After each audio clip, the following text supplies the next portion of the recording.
The rain hammered against the therapy office window like accusations I couldn't outrun, each drop a reminder of the lie I'd just told. "I'm fine," I whispered to Dr. Elena Reyes, my voice cracking like thin ice under too much weight, but her hazel eyes, God, those eyes, held mine without mercy, seeing straight through the facade I'd built brick by fragile brick. In that suspended moment, as thunder rolled over Manhattan's skyline, I realized the truth I'd buried deeper than my mother's grave. I wasn't grieving my ex-boyfriend. I was aching for the woman across from me, the one I could never have. I remember the first time I walked into her office on West 57th Street, the kind of crisp autumn day in New York where the leaves crunch underfoot like brittle promises. It was 6 months after Jake left, after I pushed him away, really, because pretending to love him felt like swallowing glass every damn day. My sister, Mia, had shoved the card into my hand at brunch in Brooklyn, her manicured nails digging in just enough to draw blood. "Lila, you're drowning. This therapist? She's a miracle worker. Trust me." Mia always said that, trust her, as if she hadn't been the one to out me to our conservative Catholic family back in Philly when we were teens, turning whispers into shouts that still echoed in my nightmares. The waiting room smelled like chamomile tea and old leather, a far cry from the sterile hellholes I'd imagined. I flipped through a dog-eared copy of The New Yorker, pretending to care about some essay on urban isolation, while my heart jackhammered. What if she asked the questions I couldn't answer? What if she saw the mess I was, the 28-year-old graphic designer scraping by on freelance gigs, living in a shoebox apartment in Williamsburg, haunted by the ghost of a sexuality I'd locked away since college? When the door opened, there she was, Dr. Elena Reyes, stepping out like she'd materialized from one of my half-finished sketches. Mid-30s, maybe, with skin like polished mahogany and hair that fell in loose waves, she pinned back with a silver clip shaped like a crescent moon. Her blouse was soft blue, the color of a summer sky over the Jersey Shore, and her smile, warm, unhurried, hit me like a rogue wave. "Lila, come on in. I'm Elena." I followed her into the office, my Converse squeaking on the hardwood floor. The space was a sanctuary, bookshelves groaning under psychology tomes and dog-eared novels, a fiddle-leaf fig in the corner brushing the ceiling, and that massive window overlooking the Hudson, where barges cut lazy paths through the water. She gestured to the armchair opposite her desk, a deep burgundy thing that swallowed me whole as I sank into it. "So, tell me what brings you here," she said, settling into her own chair with a notebook balanced on her knee. No clipboard, no judgment, just those eyes, steady and kind, like she had all the time in the world to unravel me. I swallowed hard, staring at my hands. My boyfriend. Ex-boyfriend. He left. And I can't shake it. Lie number 1. Jake hadn't left because of some cosmic mismatch. I'd sabotaged us from the start, canceling dates to binge-watch old rom-coms alone, fantasizing about hands softer than his, curves that mirrored my own hidden longings. Elena nodded, her pen hovering but not scratching. Breakups are brutal. What was it like, losing him? The question hung there, innocent enough, but it clawed at the edges of my carefully constructed normalcy. I spun a tale. Dinners at hole-in-the-wall Italian spots in Little Italy, lazy Sundays in Central Park, the way he'd surprise me with tulips from the corner bodega. All half-truths, embroidered with details I'd stolen from Mia's stories about her own disastrous hetero flings. Elena listened, her head tilted just so, and I wondered if she could hear the tremor in my voice, the way my words wobbled like a tightrope walker losing balance. By the end of that first session, I convinced myself it was working. The knot in my chest loosened a fraction, enough to breathe without pain. But as I stood to leave, her hand brushed mine, accidental, fleeting, while handing me a tissue for the tears I hadn't realized were falling. Electricity shot up my arm, sharp and forbidden, and I yanked back like I'd touched fire. "See you next week?" she asked, her voice soft as fog rolling off the river. "Yeah," I muttered, bolting for the elevator before she could see the flush creeping up my neck. That night, in my apartment with its exposed brick walls and fairy lights strung haphazardly over the bed, I couldn't sleep. The city hummed outside, sirens wailing, taxis honking, like a soundtrack to my unraveling. I pulled out my sketch pad, charcoal smudging my fingers as I drew her. Elena's profile against the window, eyes closed in quiet contemplation, lips parted as if whispering secrets to the rain. It was the first time I'd drawn anyone real in years. Not since art school, when my professor had praised my raw emotional depth before suggesting I tone it down for the portfolio reviews. The sessions blurred into a rhythm after that. Every Tuesday at 4 p.m., I'd ride the subway uptown, the F train rattling through tunnels that mirrored the chaos in my head. I'd arrive with my armor, oversized sweaters to hide the curves I hated loving, jokes about the latest freelance nightmare, a logo for some tech startup that wanted minimalist yet bold, feminine but not girly. Elena would laugh, a low, throaty sound that vibrated through me, and I'd launch into my monologues about Jake, about how he never understood my moods, how I'd always felt like an outsider in my own skin. But she probed gently, like a surgeon with a steady hand. "What do you miss most about him, Lila?" she'd ask, or, "How does that anger sit in your body?" And I'd deflect, weaving more lies. The safety of his arms, the normalcy of coupledom that society peddled like cotton candy at Coney Island. Deep down, I knew she was circling closer to the core. The reason I'd started therapy in the first place wasn't Jake. It was the dream I'd had 3 weeks before he left. A woman, faceless at first, pressing me against silk sheets in a room that smelled of jasmine and salt air. I'd woken up gasping, sheets tangled, arousal pooling hot and shameful between my thighs. It wasn't the first time, but it was the first time I'd let it linger, tracing my own body in the dark, whispering her name without knowing it. Elena never pushed too hard. That's what made her dangerous. She'd share snippets of herself. Ethical boundaries be damned in the subtlest ways. A story about her abuela's tamales during holidays in Queens, the way she'd escaped a bad marriage in her 20s to find her footing in the city. "Divorced, no kids," she said once, her eyes distant as she stared at the photo on her desk. Her and a younger man, arms linked at what looked like a wedding.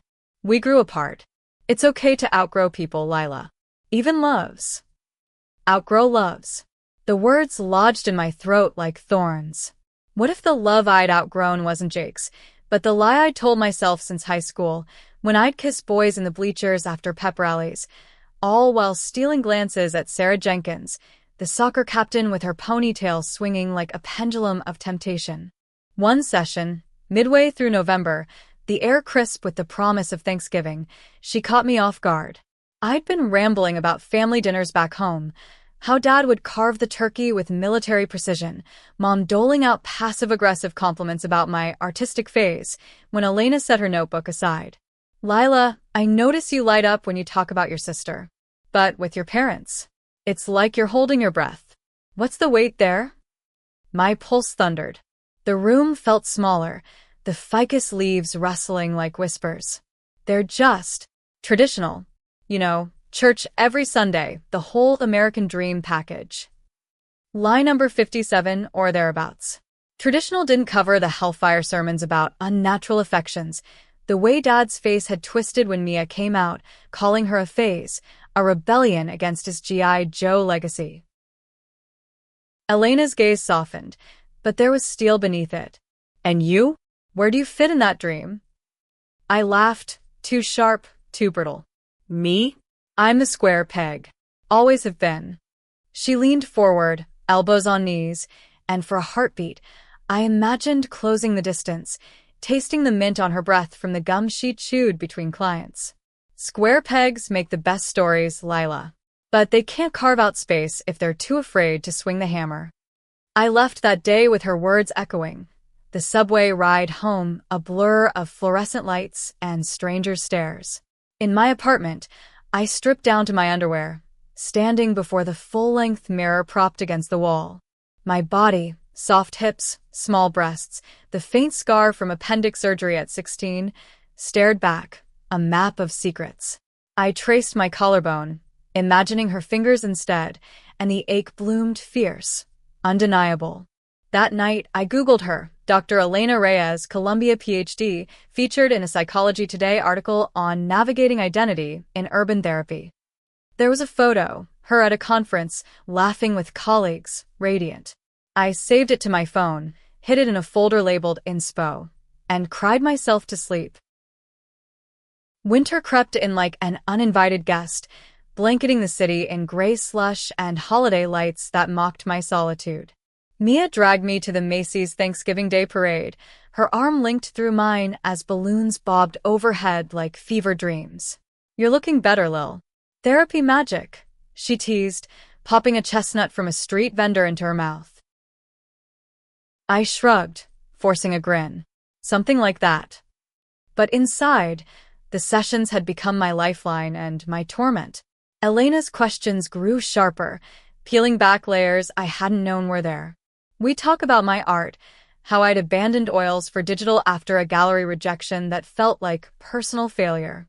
"Show me something," she said one frosty afternoon, and I pulled up my tablet, scrolling to a series of abstracts, swirling colors like emotions untethered, reds bleeding into blues.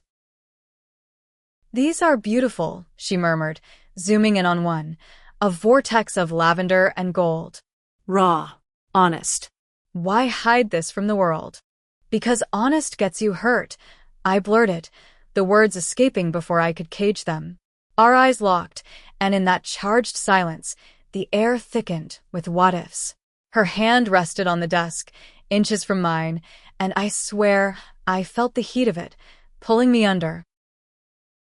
The holidays hit like a freight train. Christmas Eve, alone in my apartment with a sad Charlie Brown tree and takeout lo mein, I texted Mia a merry whatever, then stared at Elena's saved photo until my eyes burned. New Year's Eve, I went to a party in Bushwick, thumping bass and bodies grinding, but when a guy, tall, bearded, smelling of craft beer, leaned in for a kiss, I turned away, muttering about a headache. Instead, I slipped out to the fire escape, smoking a cigarette I'd bummed, watching fireworks explode over the East River. Each burst mirrored the chaos in my chest, brilliant, fleeting, gone too soon. Back in session after the break, Elena looked different, tired, maybe, shadows under her eyes like bruised petals. "Rough holidays?" I asked, flipping the script for once. She smiled faintly, tucking a stray curl behind her ear. "Family, you know? Mine's in Jackson Heights. Too much noise, not enough quiet." Then softer. "You?" "Lonely as hell." Honesty slipped out unbidden, and her expression shifted, compassion laced with something deeper, a flicker I couldn't name. We dove into it then, the loneliness. I confessed fragments, the empty bed, the way holiday cards from old friends featured beaming couples, kids in tow. "I want that," I said, voice small. "But it feels out of reach." Elena nodded. "Desire shapes us, Lila. But so does fear." "What's the fear whispering to you?" "Everything. The church basement meetings Dad dragged us to after Mia's coming out. Pray the gay away circles where teens like me learned to hate the mirror. The college hookup with my roommate that ended in tears and a hasty transfer. Jake, sweet Jake, who I'd used as a shield until the guilt ate us both alive. But I couldn't say it. Not to her. Just failing again. I lied. The words ash on my tongue. She watched me, unblinking. "You're not failing. You're fighting for air, for light. That's brave." Brave. The word wrapped around me like her scarf, forgotten on the coat rack one stormy day. I wore it home once, by accident, burying my face in the wool to inhale her scent, lavender, and something earthier, like rain-soaked soil. It was the closest I'd come to her, and it wrecked me. Spring teased the city, with crocuses pushing through concrete cracks, mirroring the stubborn hope I couldn't kill.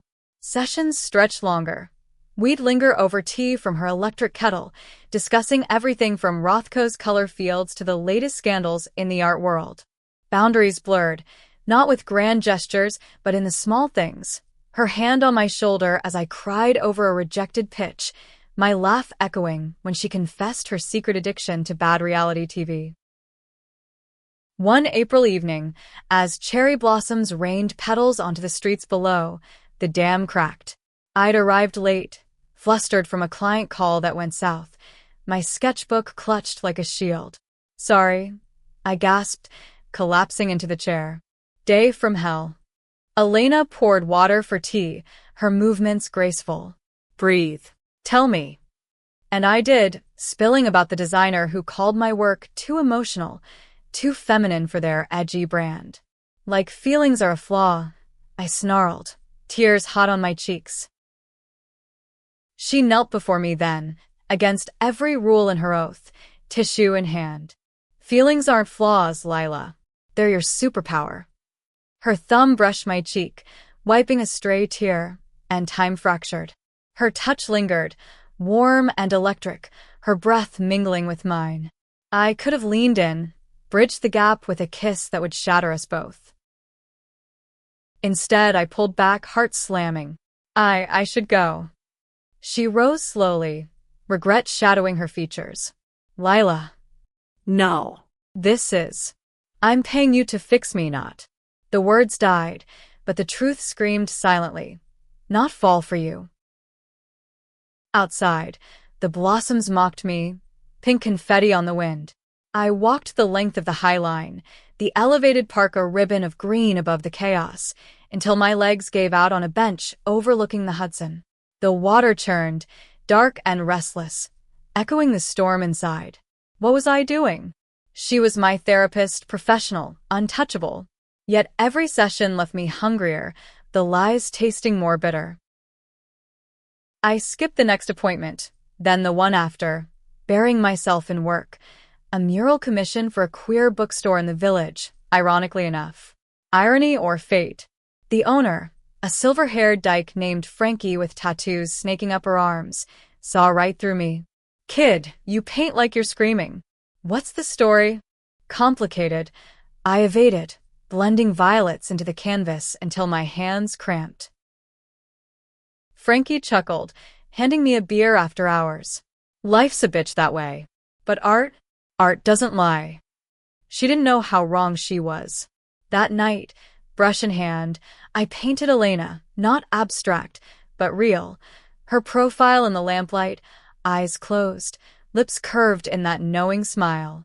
I titled it Confession and hid it under my bed, a relic of madness. 2 weeks became 3, and guilt gnawed at me like rats in the subway tunnels. Elena emailed once, professional, concerned. "Missed you. Doors open when you're ready." I deleted it, then fished it from trash, rereading until the words blurred. Mia cornered me at our monthly coffee ritual in Park Slope. "You're ghosting your shrink?" "Lil, that's Regression City." "She's too good," I admitted, stirring sugar into my latte until it dissolved like my resolve. "Sees too much." Mia's eyes narrowed, sharp as ever. "Sees you, you mean?" "That's the point, dummy." I wanted to tell her about the dreams where Elena's hands mapped my skin, about the way her voice wrapped around my name like a caress. But the words stuck, familial shame a chokehold. May arrived with humidity that clung like regret. I showed up unannounced, pounding on her office door after hours, the building empty save for the janitor's distant hum. She opened, surprise softening to relief. "Lila, come in." The room felt charged, like before a thunderstorm. I paced, words tumbling. I lied. About everything. Jake wasn't the problem. I've been hiding. From myself. From You. the admission hovered, electric. Elena closed the door, leaning against it. "Sit. Please." I didn't. "You're not my therapist anymore." I won't pretend." Her breath caught. "Lila, we can't cross that line." But she was already crossing it, stepping closer, her scent enveloping me. "Why did you come back?" "Because your eyes," I whispered, voice breaking. "They see me, the real me, the one terrified of what she wants." The space between us vanished.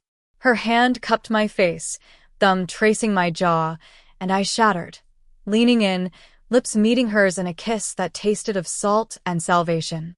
Soft at first, tentative, then fierce, her fingers threading through my hair as I pressed her against the desk, books tumbling like afterthoughts.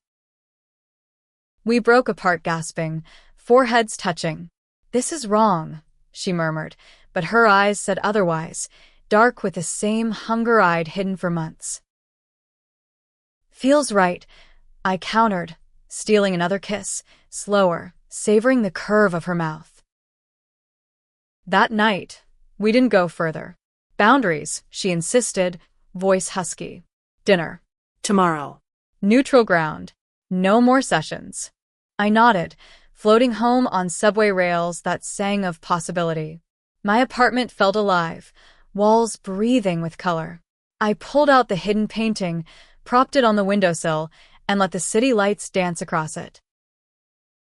Dinner was at a bistro in Soho, candlelit tables and jazz murmuring from hidden speakers. Elena arrived in jeans and a silk blouse, unbuttoned just enough to reveal the hollow of her throat. We talked, not therapy, but life, her childhood in the Bronx, dodging expectations as the eldest daughter, my summers at the shore, building sandcastles that the tide always claimed. Laughter came easy, wine loosening tongues, and under the table, her foot brushed mine, deliberate as spark.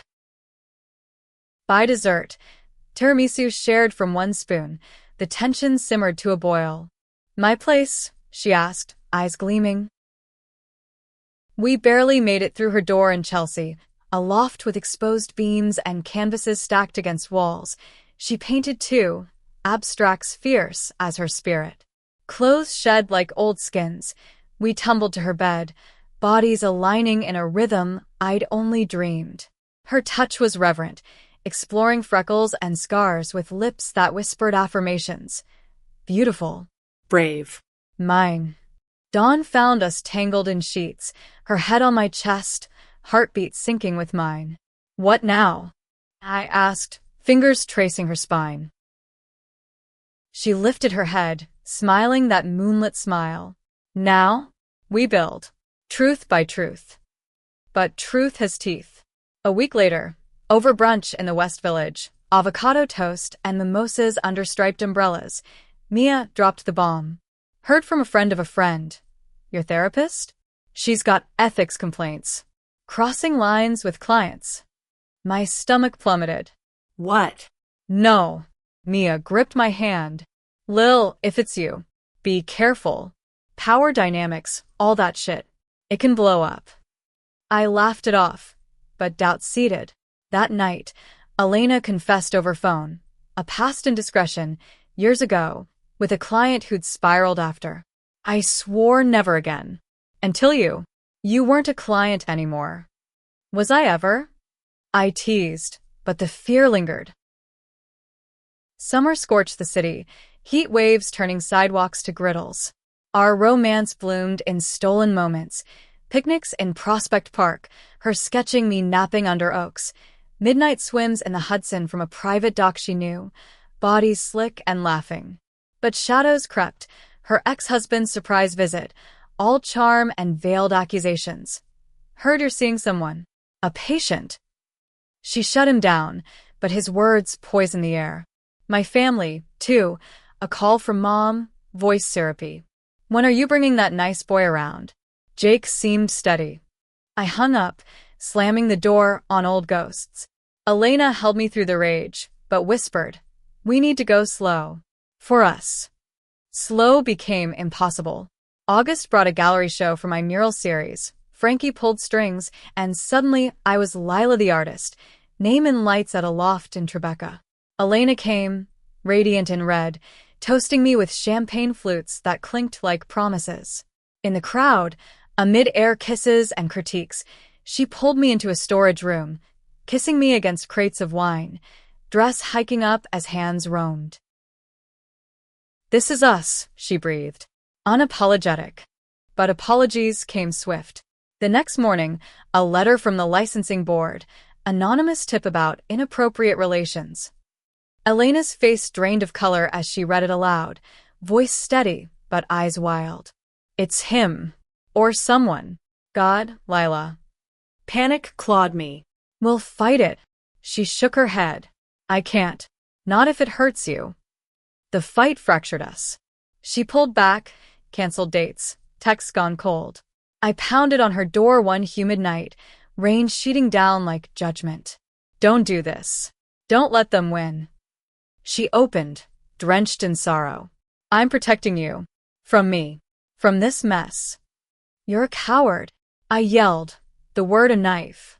"I lied to you for months, and you saw me. Now you blind yourself." Her slap across my cheek was light, born of anguish. "And you're reckless.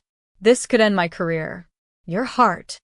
We stood there, soaked and spent, until she pulled me inside, towels and tears leading to desperate lovemaking, fierce, reclaiming. "I love you," she gasped against my neck. First time spoken. "I love you," I echoed, the truth a bomb. Fall returned, leaves turning traitor gold, as we navigated the storm. Lawyers, depositions, her ex exposed as the tipster, bitter divorce fueling spite. The board cleared her, barely, with a reprimand and mandated supervision. We emerged scarred but standing, hands clasped in the courtroom's sterile hush. Thanksgiving that year, we hosted Mia and Frankie in Elena's loft, turkey alongside tamales, laughter drowning old wounds. As snow dusted the windows, Elena drew me aside, pressing a small box into my palm, a silver ring, etched with a crescent moon. Not a proposal, a promise. To keep seeing each other, truths, lies, all of it. I slipped it on, tears blurring her face. All of it. In the quiet after, as guests slept on couches, we slipped to the roof, city sprawled like a forgiven sin. Her head on my shoulder. We watched stars pierce the pollution veil. "You are the truth I lied to," I murmured. She kissed my temple, and the eyes that finally let you see. Years later, in a brownstone we bought in Harlem, walls alive with our joint canvases, a therapy practice she rebuilt with fire, I'd look back on that rainy session, the hook that reeled me in. Love isn't a straight line. It's a spiral, twisting through deception to dawn. And in her gaze, I found home. Not the American dream peddled on TV, but the one we carved, queer and unyielding, two women who lied until the truth set us free. But freedom's fragile, and stories don't end neat. On our 5th anniversary, amid cake and candles, Mia pulled me aside, eyes misty. "You did it, Lil." The square peg hammering away. I hugged her tight, Elena's hand warm in mine across the table. We all did. Outside, Manhattan pulsed, rain or shine, a city of secrets yielding to light. And in that rhythm, we danced on.